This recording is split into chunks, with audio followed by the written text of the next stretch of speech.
મધ્યપ્રદેશ હાઈકોર્ટની ઇન્દોર બેન્ચે જ્ઞાનવાપીની તર્જ પર ધારાની ભુજ શાળાનો સર્વે કરવાનો આદેશ આપ્યો છે।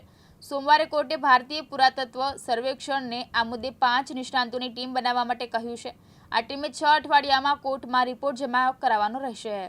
19 જાન્યુઆરીએ ઇન્દોર હાઈકોર્ટમાં આ મામલે ચર્ચા થઈ હતી। ત્યારબાદ સુનાવણી બાદ કોર્ટે નિર્ણય સુરક્ષિત રાખ્યો હતો। ગઈકાલે 11 માર્ચે કોર્ટે ચુકાદો આપ્યો હતો। 29 એપ્રિલ સુધીમાં સર્વે પૂર્ણ કરવાનો હોવાનું જણાવ્યું હતું। જીપીઆર એટલે કે ગ્રાઉન્ડ પેનિટ્રેટિંગ રડાર જમીનની અંદરના વિવિધ સ્તરોની વાસ્તવિકતા તપાસવા માટેની તકનીક છે। આમાં રડારનો ઉપયોગ કરવામાં આવ્યો છે।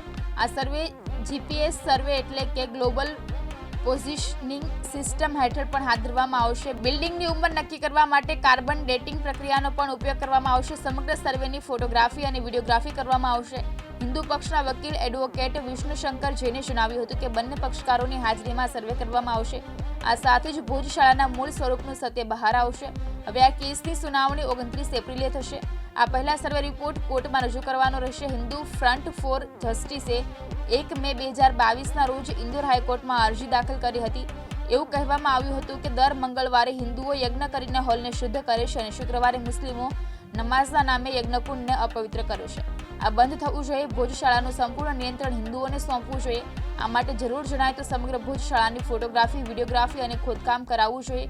હાઈકોર્ટે આ મુદ્દાઓને આધારે સર્વેની માંગણી સ્વીકારી છે। જિલ્લા વહીવટીતંત્રની વેબસાઇટ અનુસાર ભુજ શાળાનું નિર્માણ રાજા ભોજે કર્યું હતું। આ તે યુનિવર્સિટી હતી જેમાં વાઘદેવીની પ્રતિમા સ્થાપિત કરવામાં આવી હતી। મુસ્લિમ શાસકે તેની મસ્જિદમાં ફેરવી દીધું। તેના અવશેષો પ્રખ્યાત મૌલાના કમાલુદ્દીન મસ્જિદમાં જોઈ શકાય છે। તે ભુજ શાળાના કેમ્પસમાં આવેલું છે, જ્યારે દેવીની પ્રતિમા લંડનના મ્યુઝિયમમાં રાખવામાં આવી છે। બ્યુરો રિપોર્ટ, દિવ્યાંગ ન્યૂઝ, મધ્યપ્રદેશ।